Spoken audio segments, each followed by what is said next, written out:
তো বন্ধুরা আজকে আমরা দেখবো যে পেনওয়ারে গেট পেড অপশনে কী অপশন থাকে। আমরা গেট পেডে ক্লিক করি।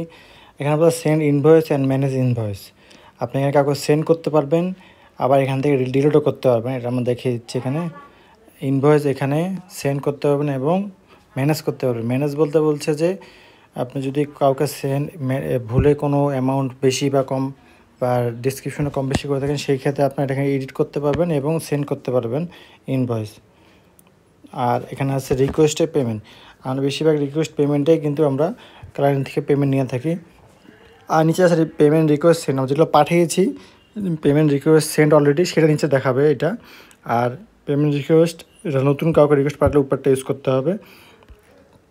Batch payment request multiple pair, আপনার যদি অনেকগুলো ক্লায়েন্ট থাকে, ধরেন আপনি 5টা ক্লায়েন্টকে একবারে রিকোয়েস্ট পাঠাবেন, সেক্ষেত্রে আপনি এটা করতে পারেন, ব্যাচ হিসাবে সবাইকে পাঠাতে পারবেন। তারপরে এটা হলো রিসিভিং অ্যাকাউন্ট।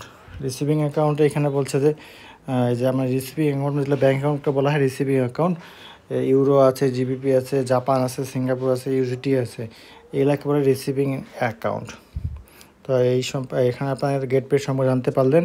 এই ধরনের কোনো ভিডিও যদি বুঝতে সমস্যা অবশ্যই আমাদের কমেন্টস করবেন এবং আমাদের চ্যানেলে রেগুলার আপডেট ভিডিও পেতে অবশ্যই আমাদের চ্যানেল সাবস্ক্রাইব করবেন, notification bell icon all click করবেন। বন্ধুরা আজকে তো এতটুকু, ভালো থাকবেন, সুস্থ থাকবেন।